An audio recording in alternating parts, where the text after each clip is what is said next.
Welcome to the Let's Talk Health Forum. I'm Dr. Dan Pavlik Jr. As we always are trying to bridge the alternative medical world with the traditional medical world. Today I'm here with a friend of mine and professional partner. This is Adrian Quevedo, and he works in the world of, I'll put it as simply as I can, brain mapping, and amongst other things. But he is with a company called Newrologix, and he's been doing, tell me about it. You've been doing brain mapping and neurofeedback for 26 years. 26 years. Man, you look too young to be, 26 years in that. But yeah, I'm very curious and interested, and I'm sure our audience is going to be very interested as far as what that world is like, and I'm glad you're here to explain it. So tell us a little bit about neurofeedback and your background and how you got into that. Well, first of all, Dr. Pavlik, thank you for having me. Appreciate it. Absolutely. We have been friends for a long time, so we've talked about this quite a lot. A lot of good conversations back and forth about what this is. But basically, in a nutshell, Newrologix is a company that I started some time back. My professional experience started back 26 years ago, like I said. This was right at the infancy of brain mapping and neurofeedback. So when I was an undergrad at UCF, I had a neuropsych professor that taught a class, and within the class there was a section on brainwaves, and he wanted students to come and talk about brain mapping and what it was. And I went on a weekend and saw 19 lines going across the screen, and I knew that from that moment I wanted to know what every single one of those lines meant. And 26 years later, here I am talking to you about it. So it's been a pretty interesting journey so far. Yeah, and it's never been boring because you've consistently had new ideas and new technology. Oh, and all this stuff. yeah, I mean, we've learned just so much in 26 years. When I started, this was not very well known. It was started by a group of neuropsychologists back. We've known about this field since the 1960s. So it's been around much longer than I've been around, but I came in right when the technology had developed far enough to where the computing power was keeping up with the brain activity that was being, recorded. So looking at a brain map, which is our predominant assessment tool, we use it not for diagnostics per se, we use it for differential diagnostics. So what we're talking about is this looks like this looks like that. And so when we map a brain and we take a cap that has 19 sensors, we listen to brainwave activity and we digitize it and decode it in a way that allows us to look at each part of the brain as it's wired from a functional perspective. So frontal lobe of the brain, executive control, decision making, processing emotions, things like that. The temporal lobes are involved with speech and language. Further back we have the occipital lobes that are involved with visual processing. So all these things are encoded and decoded by the brain depending on its functionality. So if different parts of the brain are not working with others, the example I use is that if you have a perfectly clean gas tank with a rock solid engine and everything is really clean and works really well, but the gas lines are not connected, this engine doesn't work very well. So when we look at a brain map, that's what we're looking at. We're looking at what are the connections and the pathways that are working, what's not. And then we move into additional, things like assessing functional parts of the body from a metabolic perspective. We look at food sensitivities. We can look at all different levels in the gut for neurotransmitter production. We can even dig down into the DNA, which is a big area that I've been went in head first to this. It's mind-boggling what the DNA methylation pathways are doing. So we're integrating all that because brain mapping and neurofeedback has been around for a long time. It's been cross-validated against a lot of psychological test batteries for the purposes of assessing somebody for different conditions. Things match up really well. But at the same time, then the neurofeedback has done marvelous things in pediatrics. So one of the major things is attention deficit hyperactive disorder, the ADHD spectrum.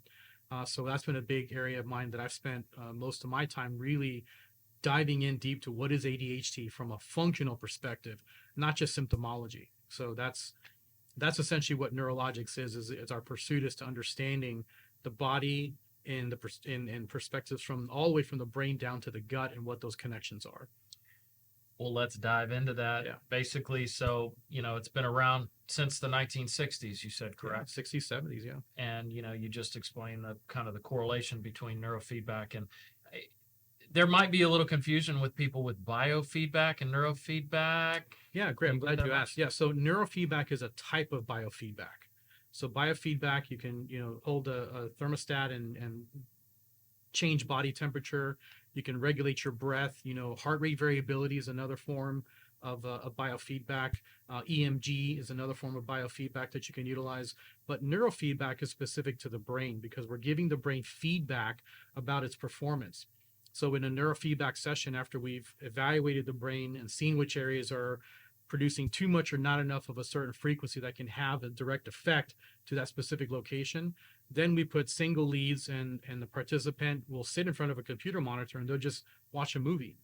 As they're watching the movie, when the brain patterns move towards baseline for their age and their sex and or whatever we're trying to correct, when those patterns move into more normalized states, the screen will brighten.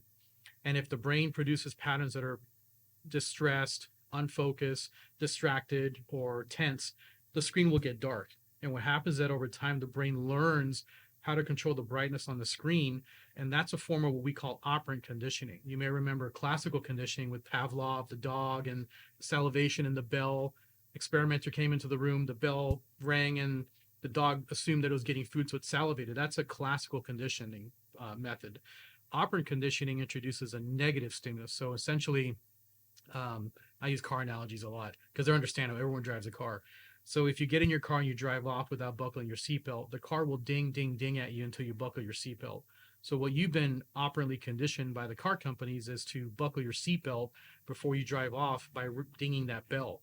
So over time, what your brain figured out, it said, if I want to avoid that annoying dinging sound, I'm going to buckle my seatbelt before I even turn the key. So you've been conditioned operantly to avoid that dinging sound.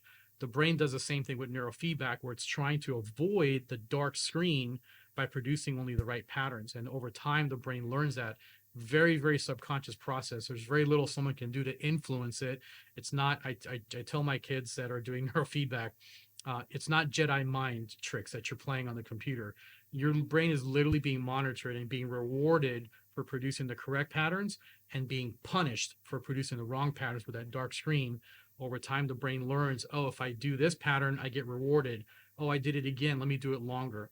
And then we set thresholds and just incrementally increase the difficulty so that the brain learns and it becomes easier and easier over time through a series of sessions how to keep that screen bright. So that's how the neurofeedback works. So one of the main conditions that you treat is the attention deficit disorder in all different ages, and you can get into that here in a second. But tell me a little bit more about how you're diagnosing it. You said, you have a cap with all these sensors, and how long does that take? Like, what does that entail? Well, if you asked me this 20 years ago, I would tell you it takes about 2 weeks to get the results back, but because now the software has gotten so much more sophisticated and the algorithms are just that much more accurate.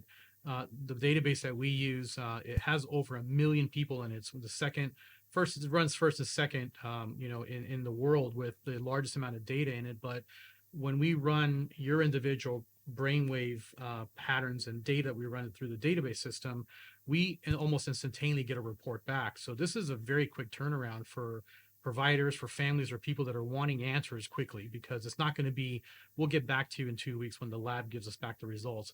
We run the labs or we run the data in-house. So ultimately we can do a brain map. If time permits, we can run the brain map report, and the parent, the family, the athlete, whoever it is, can go home with the brain map report to have a conversation with the family about what's the next step. And we usually provide a very detailed report. Yeah, your reports are detailed and you make recommendations. Mm-hmm. But then you have that report. They choose to go through with the treatment, and you were just explaining on how they watch a show or whatever on the TV. But you set frequencies, correct? Right. On the equipment that you use, so they can do this at home. Correct. They could either do it in a office or facility, or they could also do it at home, but everything is set up, and then you plug the system into the cap that they're wearing. That's still correct, right? So when you do the sessions in office, it's not a cap anymore because we've got all the data that we need now in the we'll call it the treatment side of it, the neurofeedback side. Now what we're doing is we're just placing electrodes in the areas we identified. So it can be 2, it could be 4. It depends on how many we want to run simultaneously. But in home or in office, it's a much cleaner, easier thing. The brain map is a little messy because we use gel to kind of make contact with the sensors. In office and in home, it's a pace with a little sensor that just pops on to the scalp, and then you're literally up and running in less than 5 minutes. So very easy to do, very user friendly. We provide videos, and we provide a lot of on-hand support, or just on-site support if we need to with the offices or the people at home that decide to do it in home. That don't have the time to come to the office 2-3 times a week, or driving from a long distance away, or just want to do it in the comfort of their own home. Because especially for the kids, it's easy in an in-home setting because we're implementing screen time because they get to watch any of their preferred, Yeah, they choose the they show. choose. Yeah. So Netflix, Hulu, Amazon, any of those platforms that they want to watch, that's fair game. As long as it's obviously appropriate and we're not watching scary movies or things that make you tense, you can watch whatever you want. And then so it's a 30-minute session, correct? Mhm. So you pick your show, everything's set up, and like you were saying, the screen dims if they're losing focus. So they have to really. Right. Can you overfocus, like to where you're really trying hard to? Do you ever see that to where these? Yeah, so sometimes people try to use their muscles to kind of really squeeze in and get the screen to brighten, but there's we'll call them safeguards that are in place that control for muscle tension. So EMG, with that muscle tension, it dirties up an EEG signal because muscles are 10, 20, 30 times more powerful, 100 times more powerful than muscles. So when we're measuring the brain activity, we're measuring microvolts. So when you're measuring muscles, we're really getting into the volt range. I mean, for some, it can get really, really powerful. You know a lot about muscles. Yeah. They're strong, right? So we want people to be calm and relaxed, and being able to watch. So that way they don't distort the data. So one of the things that's very helpful with people that are dealing with ADHD sometimes is that you have a lot of we'll call them comorbidities, things that get diagnosed along with ADHD, which could be things like anxiety or tension or stress or, elevated, hypertension in people that just have a hard time really kind of calming the nervous system down. The great thing about neurofeedback is that you can't just put a sensor in one spot of the brain and spot pick what you want to fix. If you correct underlying imbalances in some areas that are feeding into that part of the brain, you could be very well addressing a lot of the factors that are related to why you're anxious. As well, why are you anxious about school? Why are you anxious about work? Why are you anxious about putting a ball? So that's a real big thing because when I work with my professional athletes, ADHD pops up as an afterthought. But really what they're dealing with is anxiety and performance anxiety, which is a big area that sports science is looking at neurofeedback. It got us on the Golf Channel to talk about athletes. So I watched that episode. Yeah, that was fun. We got to see in real time how neurofeedback has started to infiltrate the sports world because neurofeedback from a brain perspective is the example I use is pretty simple. I mean, if I'm standing over a ball and I've got a 5-foot putt that I've got to make for, first, second, third place in the tournament, we're talking hundreds of thousands, about millions of dollars in separation. Can you imagine the anxiety that comes with hitting a 5-foot putt that you can hit on any day in your backyard? Yeah. But now you put, millions of dollars onto it. So a big thing is, can the brain recover from this mental chatter, or is the mental chatter overtaking our ability to think? And anyone in sports science, knows this, that if you are tense and anxious, your muscles are rigid. And one of the most important things in golf specifically is having your hands loose, having your body relaxed, making sure that your hands are starting at the right time, making sure that your lower body is following.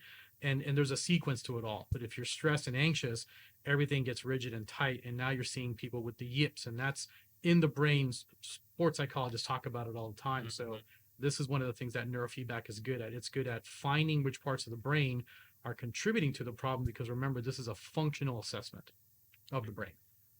So let's dive into the chemical aspect of it. Obviously, I'm a chiropractor.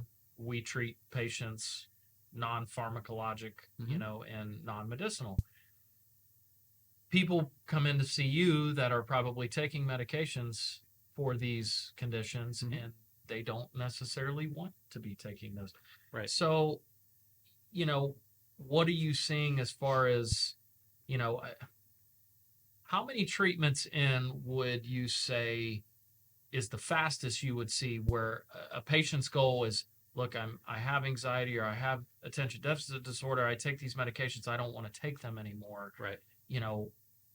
When they start treatment, what's a really good result like to you as far as the quickest you see where they're starting to notice that, hey, I didn't take my medication today and I feel like I'm focusing a little bit better. Are you seeing like what would that to you ideally, what would that quick Yeah, so that's a really hard question to answer from a metabolic perspective because first of all, we're dealing with very strong chemicals that are interfering or influencing neurotransmitter levels in some cases, in some aspects, right? So the complexity of that is related to what's going on with the person metabolically to begin with. What are the core problems? Because we talk about like things like chief complaints and things that people come in for. So if there's a list of those things, then neurofeedback starts to whittle those things down to lesser components. Now we're dealing with core issues. And sometimes the core issues end up being that someone from a brainwave perspective can do a lot of neurofeedback and they can make quick progress, but somebody who has a chemical imbalance with neurotransmitter levels that are off, now we're talking about being this far away from what would be considered a normal balanced brain, right? So the complexity of it is that we typically can look at neurofeedback as a starting point, see how the person responds. And I can tell you that to answer your question, people who have a balanced gut, have good neurotransmitter levels, are addressing any DNA methylation pathway issues, have addressed inflammatory markers, have addressed their diet and are not consuming inflammatory foods, or have low, they're not consuming a ton of sugar in their diet, they're not, just eating bad food. You're going to have much quicker progress through neurofeedback because all the missing components that are the foundational basis are already established and in a good place. Some people don't report all these things, so we find out through the neurofeedback process.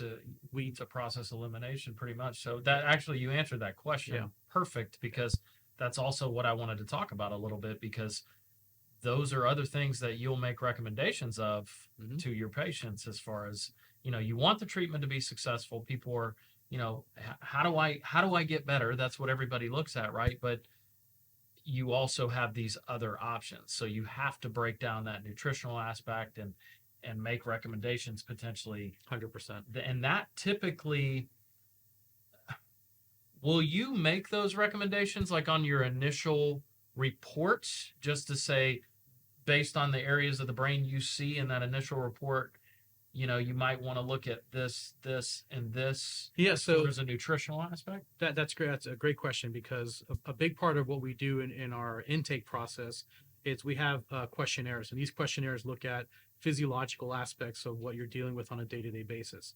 So if we get a brain map, we can match the brain map to physiological conditions and make connections. So we're fortunate in the sense that we've partnered with an amazing nurse practitioner who has years and years of functional health experience. And we have the ability to take a brain map report, look at it, and be able to determine from a cognitive and an emotional perspective how somebody's wired. And a lot of times, in a lot of cases, what we see is that people need a little bit of help because there are connections with EEG activity and inflammation, whole inflammation. So TBI, metabolic encephalopathy, heavy metal toxicity, those things have a mass effect on the brain because they're very inflammatory. And so if someone comes back and they have what we call global delta, which is very globalized slowing to the brain slowed down, is in a kind of like in a self-protect mode, but that delta really is very inhibitory by nature. When we see that usually just from doing this for as long as I have, I know that I need to talk with a medical personnel or the prescribing doctor of the patient or client that's coming in, and get with that medical professional to have a discussion about things that this person may need to do to get their brain in better balance just from the beginning. So that would include looking at metabolic pathways. That would look at doing, inflammatory markers, looking at interleukin-6, looking at homocysteine levels, looking at inflammatory cytokines. These are all things that have an effect on the brain. So if we don't address those things, and a lot of times it's coming from the gut because of people's diets, and a big thing is our food supply and things that we're used to eating. We put tons and tons of things into our foods to preserve them and to make them shelf stable, that it's causing mass effects. And you see it all over the news. You see foods now will have things like no MSG or non-GMO or no fluoride. Those things are things that we know over time, have learned enough about them with these single dose toxicity levels that you can consume it once and it's not going to kill you. But I don't know, over and over and over again. I don't know too many people that have died from smoking one cigarette either. Yeah. So correct. Yeah.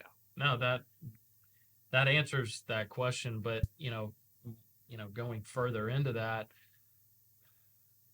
you'll have people that are at least can figure out whether or not they get benefit from the treatment, right. And if they change their diet, and then if they go back to their bad habits, just like anything else, just like weight loss or whatever, Right.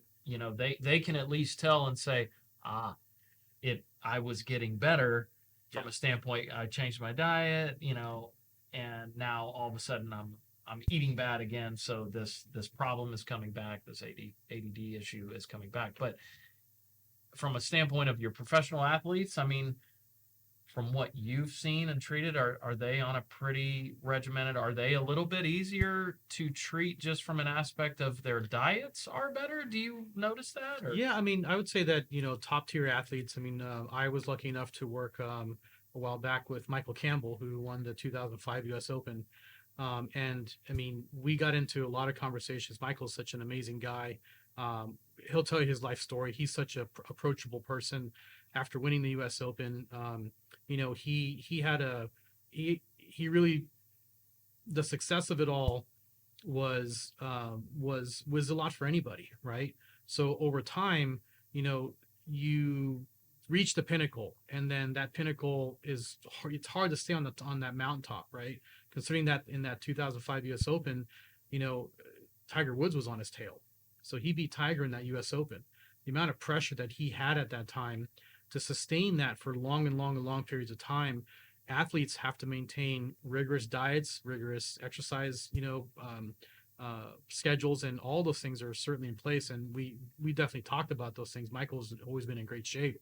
But diet and influence in those things, like if you slip off your diet, if you're an athlete and you go out on a night and you have a lot of drinks or something along those lines, all that's inflammatory and can offset that whole process. So diet, nutrition, all those things, like we see that athletes, yes, are much better at being good about those things. So because we don't see 100% of our clients are athletes, it's a big part of our assessment is understanding what is in your pantry, what are you eating, what is your lifestyle like, what's your stress like? Because we know too that if your stress levels are high and you're eating carbohydrates, those carbohydrates get stored to fat much quicker if your cortisol levels are high. So stress markers are indicators of things that we look at in our assessments and evaluations. And then compare that and contrast it. Like I said at the beginning, this is differential diagnosis. So this isn't diagnosing you formally, but it's taking patterns in the brain that we know that equate to conditions that that are typically found in diagnoses or symptomologies of different diagnoses. So I would imagine with children, teenagers, I mean, you're going to see probably not as great of diets, That's it. That, it's probably a little bit more challenging. So the parent has to be very focused on, hey, Right. This is what you need to do if you really want this to work. Do you get a lot of compliance when it comes to that? Like, do the parents, are they compliant? Because a lot of these kids are, hard to work with as it is, because they're dealing with this condition. Yeah. Do the parents typically comply with you, or do they, is that a big challenge of what you have? I think just because of the nature of what we do, being that something that is not in the mainstream of medicine, a lot of the families and people that are coming to us have tried the medication route, have tried, doing self-help with diets and whatnot, but now they've come to us because they need a bit more help. And so they're much more open. A lot of people are really open to neurofeedback and the idea of it. It's no longer a theory. It's something that's been shown in evidence through double-blind controlled studies, meta-analyses of 16 different studies showing that neurofeedback is as effective as a medication. Now, this wasn't something that I came up with on my own. This was actually published a while back. And for a while, the American Academy of Pediatrics recommended neurofeedback as a stage 1, tier 1 intervention along with medication therapy, because these double-blind control studies, these meta-analyses showed that the brain can make the dynamic changes that it needs to make in order to be able to focus and concentrate, which is why it's best known in that arena, in that area of health. ADHD and ADD are the things that neurofeedback is best known for to help address. So, the nutrition component of it is not as well known from an ADD perspective, but we're hearing it. The red food dyes, things that folic acid, anything that's enriched flour or fortified and whatnot. The big thing, and you'll hear some people on some pretty well-known podcasts talk about this, but I believe that the number somewhere around 44% of the human population has a gene mutation to the MTHFR gene. That's the methylene tetrahydrofolate reductase gene. And what that does is it takes things like folic acid and converts it over into methylfolate, which is the usable form of that particular substance. So we get folate in our diet and we convert it to methylfolate. You can also convert folic acid into methylfolate. But if you have that MTHFR gene and there's a single or double expression, or both parents have it or one parent has it, it can complicate that conversion. And now you have someone who is, consuming things like folic acid, and they're not able to convert it into methylfolate and folic acid. It'll rev your brain up to no end. So do you have to do blood work to find out if the person has that gene? We do DNA cheek swabs. So that's part of our intake process with a lot of families. Is we want to know, again, functional tests, right? What does that gene do? What is the function of that gene from a methylation perspective? And is it able to convert or to downregulate or to change or to methylate certain things? So people with anxiety, a big thing with anxiety is that you have these specific levels of different neurotransmitters that are broken down by some of these methylation genes. And if that defect is there, well, then you're always hopped up, and your elevations of these catecholamine levels are always high because you're not breaking them down at night, and you're up at night and your mind's chattering, can't fall asleep. You wake up the next day, your mind's racing. Those are all things that our body experiences, but our mind experiences them even if we're just thinking about it. So you could think about, falling off of a bike, or you could physically fall off a bike, and the same metabolic pathways gets activated in the brain because the brain doesn't know the difference between something physical that's happening or something that you imagine, which is why visual imagery in golf and other sports is super important, that the athlete can focus long enough to where they can imagine ball flight and imagine trajectory. Because if you can't shut off that chatter, then you can't focus in long enough in a linear pathway to get from imagination to execution. So, all these things are related to those DNA pathways, because breaking down catecholamines, even things like inflammation, homocysteine being changed down or converted into methionine, that's a very important thing for people that are dealing with stress, anxiety, even people with cardiovascular issues. Breaking down homocysteine is one of the most important things that we're finding out is related to blood pressure. So, there's so many different things that the genes do, but from our perspective, we focus on the brain and what neurotransmitters are being affected because of absorption issues through organic acids testing. And so we kind of run the gambit of everything from the brain map, assessing the electrical activity, the neurotransmitter testing, looking at neurotransmitter levels, organic acids test to look and see if you're even absorbing it, or if you have things like inflammation from like fungus or yeast. Those specific things like candida can block the absorption of phenylalanine and tyrosine, which, guess what? Those two things specifically make up, through a long chain of conversions, our dopamine, our epinephrine, our norepinephrine.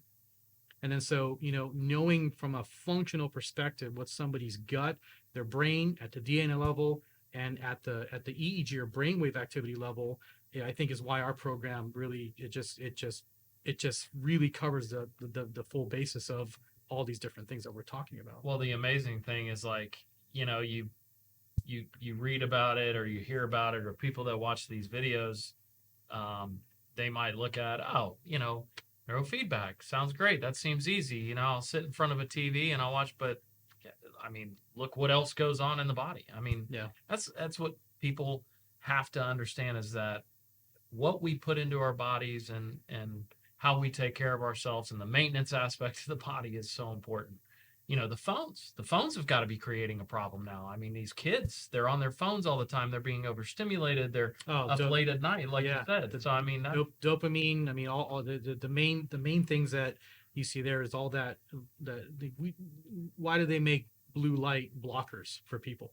Because all that intense blue light can offset circadian rhythms. It can affect your production of melatonin and your vitamin D production. All these things are mitigated by where the sun is in the sky. My mentor, Dr. Richard Suter, who's one of the pioneers in the field of neurofeedback, said that our biggest blunder was the invention of the light bulb, because that really changed our ability to, at nighttime, back, long time ago, sunset, it was time to go get inside and time to wind down because there was no light to be found. And now, I mean, I was just talking to someone about Times Square, how bright is it down there that, it's like all the time. It's never not daytime at Times Square. No. So the lights are a big thing. And yeah, I mean, I think the data eventually will reveal itself that there's an over activation of these. And to your point, we are seeing a lot higher levels of adrenal fatigue in children. Yeah. Because adrenal fatigue is how often are these adrenal glands being activated with catecholamines. You have the hypothalamus pituitary adrenal axis, which is our fight or flight system. Well, guess what? You're watching a lot of exciting things at night instead of going to bed. You're going to get that fight or flight system up. And now we're talking about stages and levels of adrenal fatigue where you're excited all the time. Well, guess what? Now you've got to have your compensatory neurotransmitters like serotonin and GABA. They got to rise up to meet that level.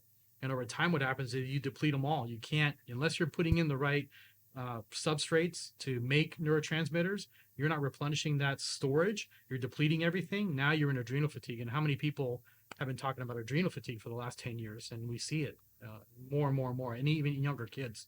So it's getting interesting. I've known Adrian quite a few years, and he's definitely becoming smarter as time goes on. It's very impressive. Every time I talk to him, it's just, there's an overwhelming amount of information. Not overwhelming, but it's an abundant amount of information. Yeah, so it's a lot. I'm very impressed, man. I'm happy for you. I think you guys are on an awesome track.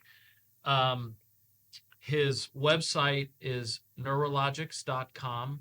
That's neurologix.com.